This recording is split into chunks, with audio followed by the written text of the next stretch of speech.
Welcome to Switch Comics. My name is Marco, and today's subject is, should you sell your comics to a comic book shop? And for those of you who may be new to the channel, I do work at a comic book shop, so I have a little bit of insight, and it's not going to be biased, like, yes, please sell me all your comics. But before we get into that, I do want to remind you all, today is the last day to enter the giveaway for all these awesome books. One of my best giveaways, I think. So Moon Knight 24... I'm sorry, that's 14. This is 24. Moon Knight 29. Moon Knight 1 from the Lemire run. Then Spotlight 3 and Spotlight 4. Giving away all those awesome comics in my featured video on the channel, A Werewolf in Moonlight. Check it out if you haven't already, because today's the last day to enter. So definitely check that out. Tell your friends about it. It is a super awesome giveaway, and again, all the feedback has been super positive, and yeah, I'm very appreciative. I got cool news coming up with all that stuff as well in a future video, hopefully later this weekend. But anyway, so let's go ahead and get into the topic. Should you sell your comics to a comic book shop? This will also extend out to sell your action figures, sell your Funko Pops, your statues, whatever. Sell your anything to a comic book shop, or, toy shop, or any of those same type of things, There's various reasons. I'm going to, go ahead and say out front, the answer isn't clear cut. It depends on your situation. It depends on the level of effort you want to put into it. There's a lot of things. So sometimes it is the best choice, and sometimes it isn't. Me, myself, personally, even, working for a comic shop, I've sold, when trying to get rid of a lot of stuff, I have sold some of my stuff to the shop. And I know with that I'm not getting the most value.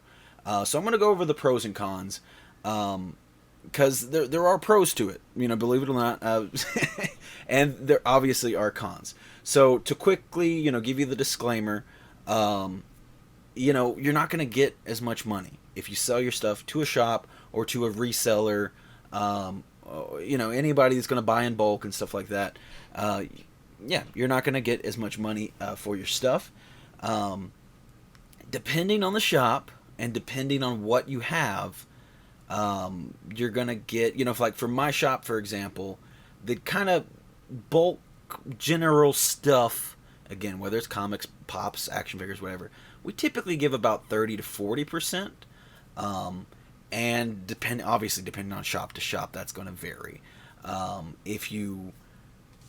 And also depending on your stuff, because, if you bring in a bunch of crappy stuff, like for example, at our shop, we have a $5 table, which, is just where not just the crud goes, but also, like, for example, Fortnite Funko Pops, they sell super great at the $5 table. Even, like, literally putting it up at $10, it kind of cuts off. But kids come in, have $5, want to get it, or their parents will buy them a $5 pop, and yeah, it sells amazingly well. Like, they go super fast on the $5 table. You put them anywhere else, they kind of sit there. So, for the sake of it, we'll call it the crud, And, for exact same thing with comics. You can have full runs of stuff that just aren't worth anything. There's way more comics that aren't worth anything than there are comics that are worth something. Generally, as a comic shop, what you're expecting most of the time when someone brings you in as, hey, I got some comics, and you're gonna take a look at them. Probably more often than not, they're not anything. If they're just like a little bundle, or a lot of times, like, we get somebody will just have a stack of comics.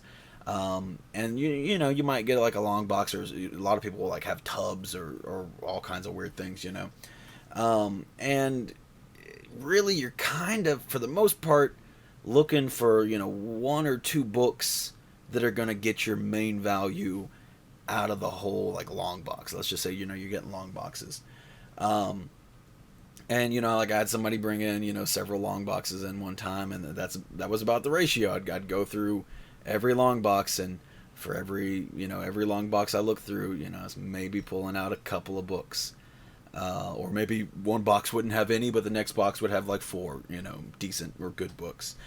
And that's really where your value comes from. And then, there's a bit of a misconception because, again, we'll talk about the crud is like your dollar bin books. I think most comic shops probably have a dollar bin. And, people like going through the dollar bin, but you have to understand, like, every comic shop has just a ton of that stuff. Unless maybe they've had some really crazy sale where they're, 10 for $1 or something, and then, clean their stock out. They have that. Because, again, for every comic book you see go up on their wall, their good stuff for sale, they probably bought, a long box worth of crap to go with it. And don't get me wrong, that stuff does make money. It adds up, in the end, I guess. But so much of it just sits, and whether it's sitting out on the floor or, like, for our shop, for example, we have to take it. We have a bunch of stuff in our back room, but then also in storage, and we got stuff everywhere. And it's that crud that's like, it's hardly even worth putting the time to go through. Is where people are like, oh, I got all these books, that's worth something. It's like it is, but how long is it going to take to sell even some of those books? Like, by the a year of that books, or a long box of junk sitting out, how much of it actually sells? And that's going to be a big factor in a lot of it. Is people don't realize the value of what you have isn't really, like, for example, I got a bunch of awesome books, but if something came up and I needed money tomorrow, then just because I have all this value doesn't mean I have all this money, So I can't just be like, okay, well, I have, I don't know, I'll just say $10,000 worth of books, so I can spend $10,000 tomorrow. No, it's going to take me a while. If I want to make sure I get my maximum value, I got to sell everything on my own, on my Instagram page, because, again, maximum value. I can't use eBay. I can't sell to a shop. I got to be, hustling and getting as much as I can, and getting my name out there and all that stuff. And that's not easy to do. Again, I'll use another example of is outside of comics. It was me trying to sell some. I've thinned out on Funko Pops twice. So again, my main thing was probably actually action figures for most of my life, but main thing now is comics. But also I've dabbled in Funko Pops, and they got a bad habit of, they easily spiral out of control. So I got too many, and then I was like, okay, I'm gonna thin them out, and then it got to a point where it was like, oh, okay, I'm gonna thin them out again. And the first go around, I did try to sell a bunch of them myself, and I had some good ones too. Like, for anybody that knows about Funko Pops, or like, I had like the full Attack on Titan wave, which were all really expensive, and I couldn't move them for nothing. I was selling them at like 60% price. As like a bundle. I was like, come on, just somebody, buy it. It's a great deal. I started higher, obviously, and I was just trying, and it's so hard to get people. And now, granted, I was trying to sell locally, and whatever. But again, like, at our shop, we can't keep a single Attack on Titan pop in. That stuff sells immediately. But me as an individual seller, it's rough out there. Now, granted, if you have the clientele, if you have the base of people that respect you as a seller, or whatever that is, but that's the thing. I'm not really a seller. I'm not really known for that. I'm just a regular person. You know what I mean? As far as everyone else is concerned, and there's no reason to buy from me in particular. You know what I mean? But I mean, apparently, not even getting a really good deal wasn't a good enough incentive. Yeah. So basically, I can't remember. I did sell some on my own. Don't get me wrong. I did sell some, but I thought it was going to be a lot easier for at least some of the ones that I was like, oh, no way, like, these things are going to fly. And no, it took a lot of work. And my second Funko Pop thinning that I did, I just took them all up to the shop, because I got rid of a bunch of them, and I was like, I I don't want to go through the headache of that. And that's kind of where a lot of it comes down to, is like, how much of the headache are you willing to put up with? How much of the money do you want, immediately? Because that's the thing. It was really good timing. The second time around when I thinned out my Funko Pop collection, we had just got this X-Men 12 in the store, and so I was like, yeah, I'm just gonna take all those up and see how much I get. And yeah, it got me enough to buy an X-Men 12. So I was happy with that. I definitely lost value, but I saved a lot of time. I saved a lot of time. I did not feel like dealing with that. Alternatively, I could have went to eBay and started listing everything on there. And like, I sell my keychains on eBay. Plug there, but and I don't mind doing those. Those are pretty easy. It's pretty streamlined. But for me, selling regular collectibles is really a hassle, and anybody that does it really has to be committed to doing it, and it's just not worth the headache for me. I was selling stuff, for me, was never really selling it as a business. It was just, a lot of times you get into collecting and you're like, I'm kind of not into this as much anymore. Like I said, thinning out my Funko collection, or I've sold some comics, and I have sold some on eBay and stuff, but it's just like, you know what? When the Wolverine news popped up, I had a Wolverine 88 sitting around, so I was like, I'll throw that up on eBay, and that sold real easy. You know what I mean? But for the most part, I'm not a seller. I don't really get a kick out of it. I have done some mystery boxes; those are kind of fun, but there's a different enjoyment out of that. And I apologize for kind of rambling. I'm going to be all over the place. If you're new to the channel, I'm a little bit like this, but that is the big pro, is you get your money instantly, and people don't realize that. They don't realize. I have so many people that will come into the shop, again, comics, pops, action figures, whatever, and they'll have let's just say they have a collection of stuff that's worth $1,000. They're like, okay, well, I was hoping to get like 900, and then you can still make your money. It's like, no, that's not how it works. That instant gratification of cash is the hard part. Cash is the hard part, I guess. The instant gratification is not what you're going to get when you're selling collectibles. You have to put in work. And sure, I don't know, it's just so strange, the justifications people will come up with. It's like, well, I've been holding on to this for so many years now, or whatever. It's like, that doesn't matter. If I'm buying a comic and I want to get it on eBay, for example, I don't look to see who's been holding on to the comic for longer. I look to see who has the best price or condition or whatever. Like, that's what matters. At the end of the day, whatever you have is just a product. Any sentimentality to it, any of that stuff doesn't matter at all. It's just condition and price and convenience. That's all the stuff that matters when selling anything. And it's just so bizarre to me. And people don't realize, whether you're a shop or whether you're selling, so there are a lot of people that's what they do, is they buy and sell, and that's, might not have a shop, but maybe that, they just run an eBay store or whatever. They still have things they have to pay for. And again, that's their job. They have to make sure they're making their money, and it's not just a little 10%. Maybe, you can get away with consignment. There's a lot of consignment places, and that, that's primarily going to be for your bigger stuff. You're not going to be able to consign your bulk long boxes of garbage. But there's difference, again, in convenience when selling in consignment. You have to, so you are paying, some percentage, let's just say 10%. So whatever it sells for, you have to you drop the 10% to the consignment person.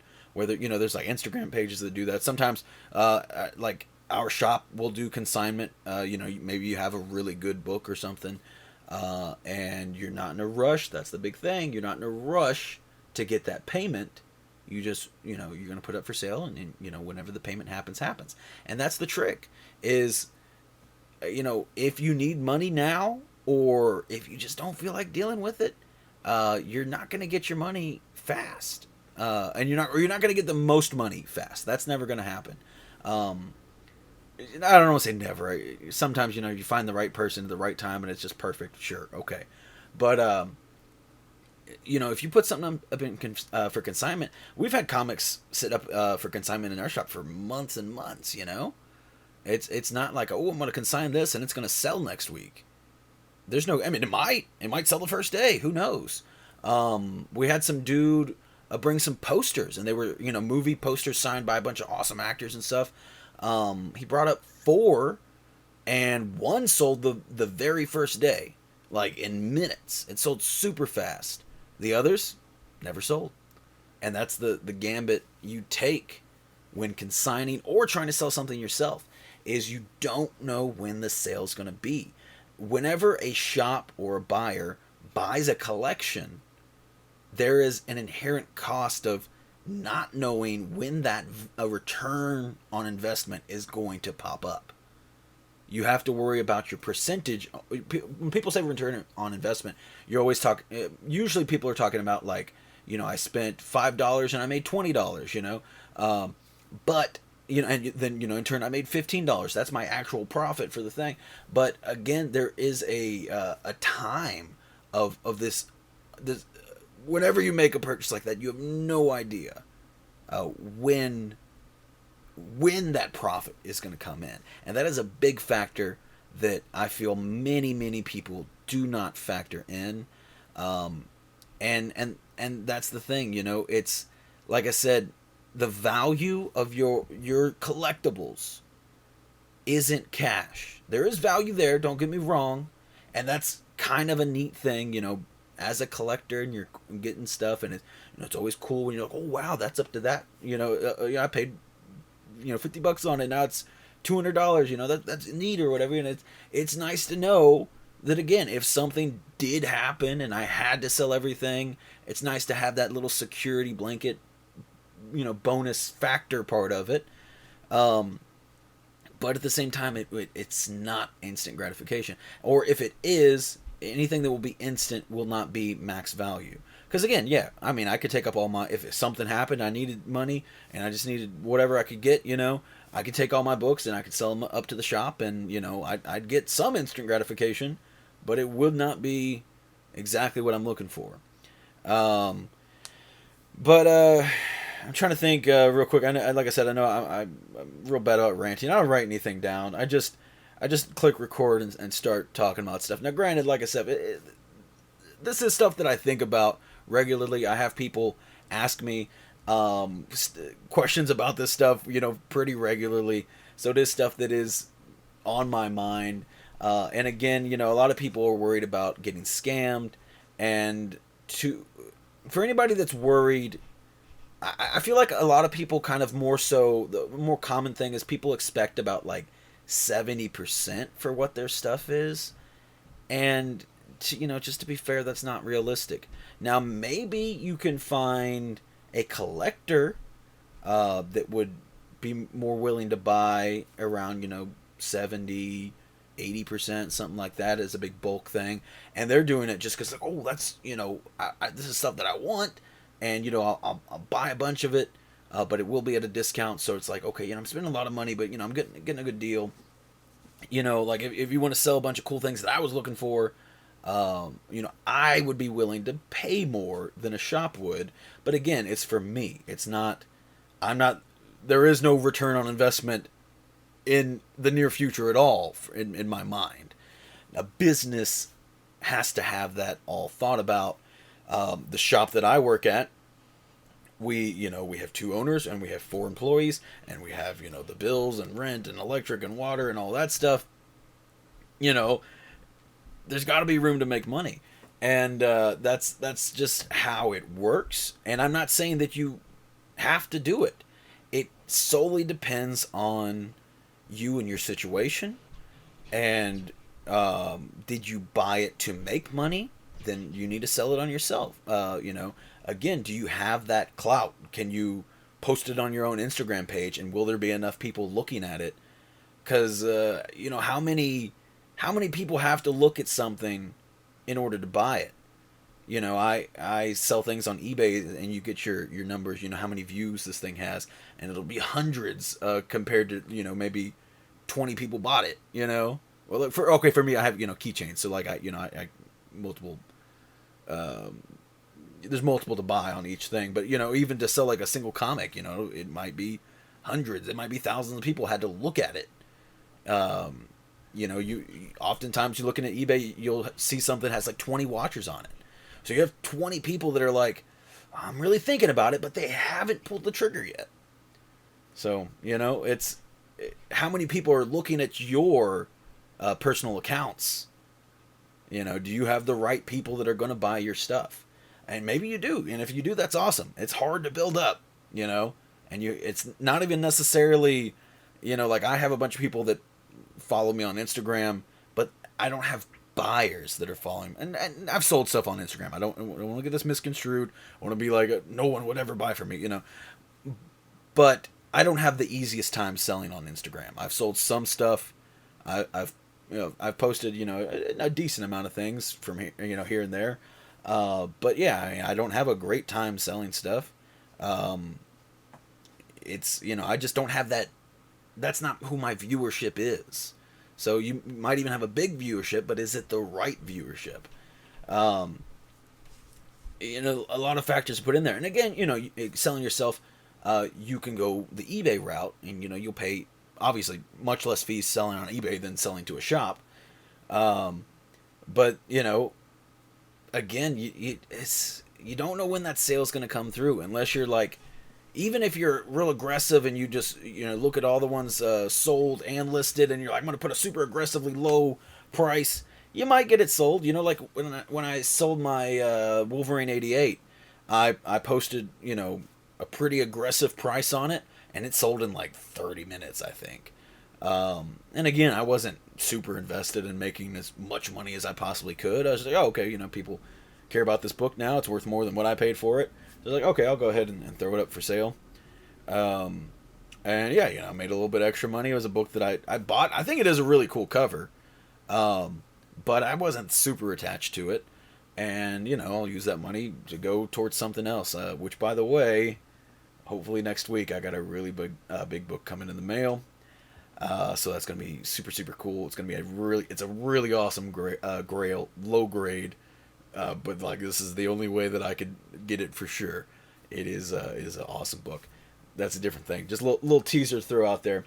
But yeah, and again, it's very different selling.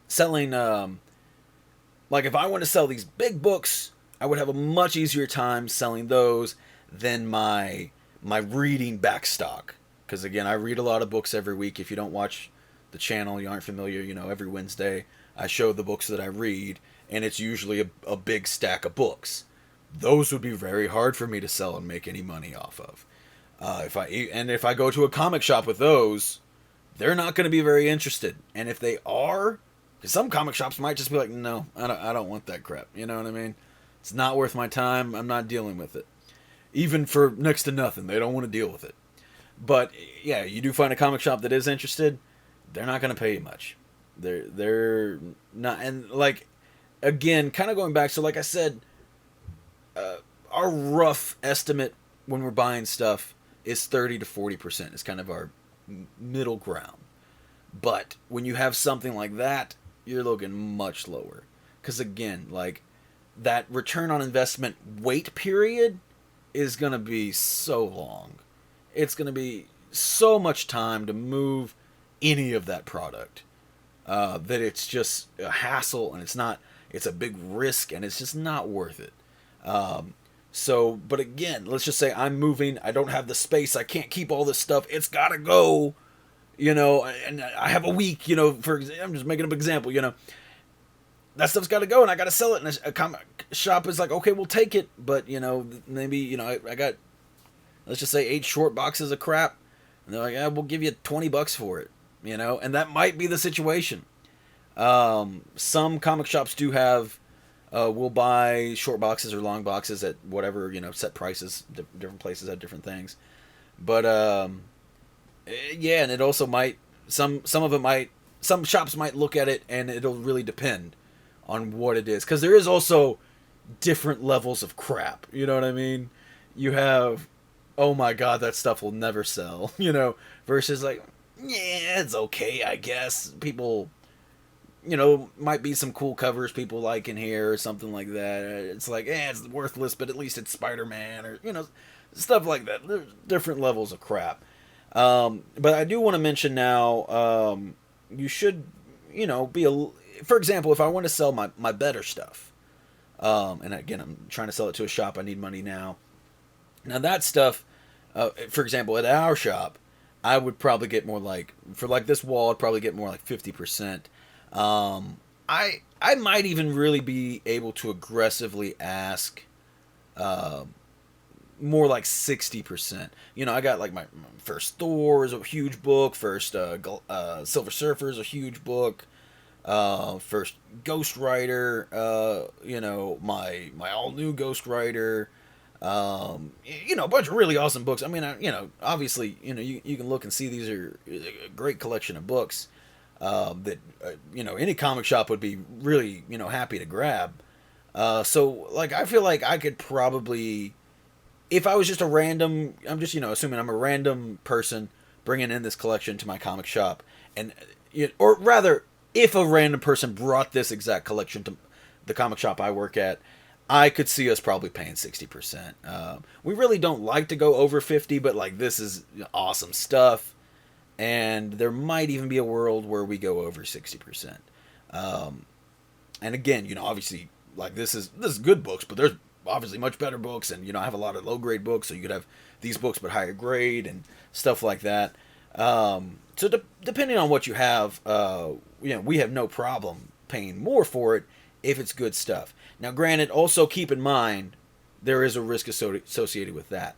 A lot of higher end stuff typically has a longer period of sitting on the floor. Kind of the sweet spot for stuff that moves really, really fast is going to be more like your mid-grade collectibles. Stuff that's pretty affordable, but really good. You know, like, it has that interest, but isn't that expensive. You know, think about, for example, like that Wolverine 88 that I sold. I keep bringing that back, but like, you know, I sold mine for $75, I think. That's reasonably affordable. Not crazy. It's up there. You know, it's not cheap. It's not a cheap book, but it, you know, it was okay. And it sold very fast. Obviously, it had a bunch of hype and stuff like that. A few weeks, or like maybe, I don't even remember how long ago that's been, but it's like maybe 2 weeks later, we got a one in the shop, and we sold that pretty fast up there too. And even that one, you know, at that point, the price had gone down. It was like maybe $40 or $50. I can't remember. So, you know, that price range of stuff, like the Funko Pops at the shop, I feel like the best selling price for a Funko Pop is probably anywhere from like $15 to, I'd say, $50. Like, that's a sweet spot. Now, granted, you know, sometimes we might get a $200 pop that sells like that. You know, I'm not saying like every high-end thing's going to sit there forever and stuff like that. And also, you know, when you get to the really low-end stuff, again, your really cheap dollar book, your $5 Funko Pop, stuff like that, that's the kind of stuff that also sometimes moves really quickly. We got in some Transformers the other day. We put out for like $5 to $10, and, you know, we sold quite a few of them pretty fast. But honestly, the rest of those will probably sit there for a long time, and that's kind of where the trade-off is. So I basically, my point of making this whole video is just to be informative, let you all know that there is a risk associated when buying things.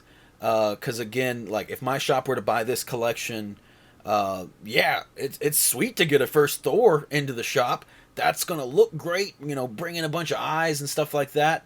But realistically, how long is it gonna sit there before it sells? That's a big book. You got to have a very specific buyer that's looking for that book, that's got the money, that is wanting to make that happen. And it's it might sit there a week, it might sit there a year, and you have to calculate that into your. And then also you have to think with any collectible. Prices are always going up and down. The market has, been crazy over the last few years as far as ups and downs go. And, right now we're kind of in a dip. It might go up later. It might go down later. So if we bought this book and it sits there a year, what's its value of what we paid for it? Excuse me. Versus the value in a year's time. It could be more. It could be less. For example, let's just say we buy it, and then a year later, like, it really tanks, which it's first Thor. It's pretty low right now, but I mean, comparatively, because again, everything goes up and down, and right now, a lot of books are definitely on the down. Great time to buy. Maybe make a video on that later, but anyway, let's just, for example's sake, say it tanks. It just, somebody found a storage locker with 100 pristine copies of Journey Mystery 83, and whatever you want to say, but for whatever reason, like, if the price just really cuts out, then that's not good. If we paid, it's roughly like a $6,000 book. Let's say we paid $3,000 for it, and then a year's time it's only worth $3,000. Then, well, that sucks. We paid a bunch of money, and then you spend money on that. You have to think, as a shop, investing your time is investing cost, and especially as a shop like ours that has 4 employees, again, and also bills and all this other stuff, that every item you have has this extra value to it, and it's hard to quantify, again, especially depending on how many other things you're paying out, and are you promoting it, are you doing, all kinds of factors go into it, but there is extra money other than just what you spend buying it from the seller, and again, those are factors that you have to think, even if it's not actual money. If I'm selling my own book and I have to put tons of time promoting it, I keep posting on Instagram, I make a video about it on YouTube, I'm doing all this stuff, that's a lot of my personal time, and that's worth something. If I had to spend every waking moment of my day for the next 6 months in order to make that sell, at the end of those 6 months, I'd be like, man, was that worth it? And I'm just making a very extreme example. But every moment possible, I'm posting and making, popping in live videos and talking about these books that I'm selling. It's like, finally I sell this book. And it's like, dang, that was a lot invested. And so basically, I'm just trying to let everybody know that the value of your items isn't as black and white as you think it is. It's not just like, hey, I have this book, it's worth $6,000. And any moment that I choose, I can just change that into $6,000 cash. Doesn't quite work out that way. Now, like I said, maybe I get lucky. Maybe I'm trying to sell that book and there's perfect person, perfect time, and they're like, hey, $6,000 cash, here you go. That world can't exist, but odds are it's not going to happen. We've had tons of people bring in collections. We tell them what we want to pay for it, and they're like, oh, no, that's too low. Again, looking for like 70, 80%, Okay. We'll hear back from them in a couple weeks. They leave, come back. Okay, well, I'll take your offer. Because they tried selling it on their own, and they realize it is hard. It's a lot of work. You got to put in a lot of time, and maybe even got to put in some money to make it happen. And so, yeah, that's the gist of it. I hope I didn't miss over anything. If you have any questions, concerns, or thoughts and ideas, leave a comment. Tell me about it. Again, do not forget to enter the giveaway. Very last day. Today is Friday the 11th. It is the last day to enter it into the giveaway. Just check out that short film that I did, and it has all the instructions in the video to enter the giveaway. But yeah, if you have any concerns, if you've sold stuff, and don't get me wrong, I'm also not trying to defend to be like, no comic shop is trying to rip you off. Even here locally, we have a lot of shops here in Louisville, and we've had people bring us stuff. Like those expensive lightsabers. I don't want to feel like grabbing that one. There's a bunch of stuff in the way. But anyway, those really nice lightsabers that are like $200-300. We had somebody bring a collection to us one time, and we got up the value, and granted they were open out of the box or whatever, but still, so not worth max value, but we told them what we're going to pay for them, and they're like, okay, yeah, we'll do that. We went to another place, and they offered us $10 a piece for them. $10 a piece for lightsabers that brand new cost, up to $300.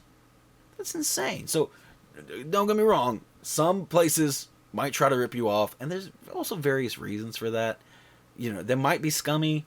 They might not know what really you have, and they're like, I guess we can pay $10 a piece for them. Or there's also things that are hard sells, and it's like, yes, that is worth $300. We had one in before. It took us forever to sell it. We actually had to cut the price and blah blah blah. It's not the market here. We're still interested, I guess, but we're gonna be, we're gonna have a really low bid. And I'm not saying that $10 for those lightsabers was right. I don't think it was right. I'm just kind of trying to clarify again. Just because someone sends you a low offer, doesn't mean that they're trying to scam you. It might mean that. There's a chance that.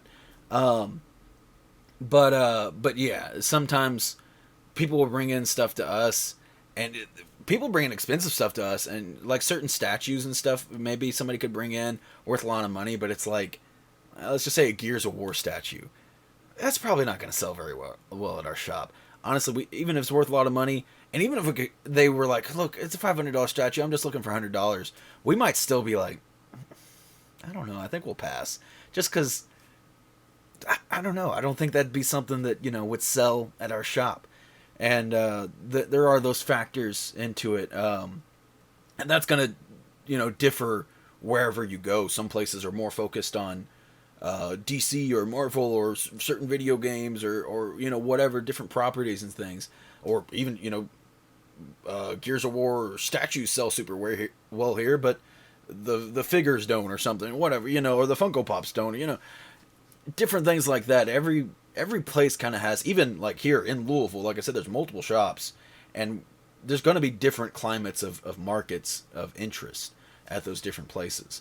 There's certain places that do a lot of, what are those little miniature figures that you paint and stuff? I can't remember what they're called. But like, there's a shop that really focuses on that. We don't focus on that at all. So if you bring that stuff to us, we're going to be like, no, we're not interested. That shop probably is, though, So, again, keep all those factors in mind. I don't want people... I feel like a lot of people just instantly assume, oh, this place or person is trying to rip me off. And I feel like a lot of times that's not the case. Again, we try to be pretty fair at our shop. I like to try to be a positive person and hope that everyone's being pretty fair to the extent of their capabilities. Again, things may factor in. Again, I'll use us for an example. You might bring in some Funko Pops and they're all worth $15 each, but they're going to our $5 table. That's where we sell those pops. You might bring in, again, a bunch of Fortnite pops. They might be worth $15, $20, but they're going on our $5 table. So we can't pay you that much. And it's like, this is our offer. Always remember, you don't have to take anybody's offer. If you're that set against it, it doesn't have to be offensive. Just be like, hey, no, I can't do that. All right. You don't have to be upset about it. Now, granted, if you bring in a first Thor to a shop, and maybe they think you don't know what you have, and they try to give you $1 for it. Okay, maybe then you can get offended. But anyway. So again, just try to stay a little more understanding whenever you're selling your stuff. Also, I would say, if you don't want to get taken advantage of, don't mention, for example, like I said, oh no, I have to move. I have a week to get rid of everything. I don't have room for all this stuff. Don't let a shop know that, at the beginning at least. It might be something to bring up in, if the struggle's getting really hard in the negotiations. But if a shop knows that, they might be inclined to be like, oh, well, he has to get rid of that stuff. Okay, well, we'll go a little lower then. He's got to take it. What choice does he have? Just a little heads up. Just a little tip, I would say, as to lean on the cautious side of not getting ripped off or abused in any kind of way. But again, like I said, again, sorry, I know this video is all over the place, but it is a video that I've been thinking about talking about for a little while now. And again, hopefully I have some pretty exciting news this weekend. I will have, obviously, the giveaway winner announced. That is, for all these comic books. That video will probably come out Sunday, maybe Saturday. We'll see how much time I have to get things done. Maybe Saturday, and then maybe Sunday I might have an exciting announcement for the channel. But that's gonna be it for today. Please let me know your experiences on selling and your thoughts and the hassle versus the reward and all that kind of good stuff. So yeah, talk about that in the comments. And other than that, I will see you next time.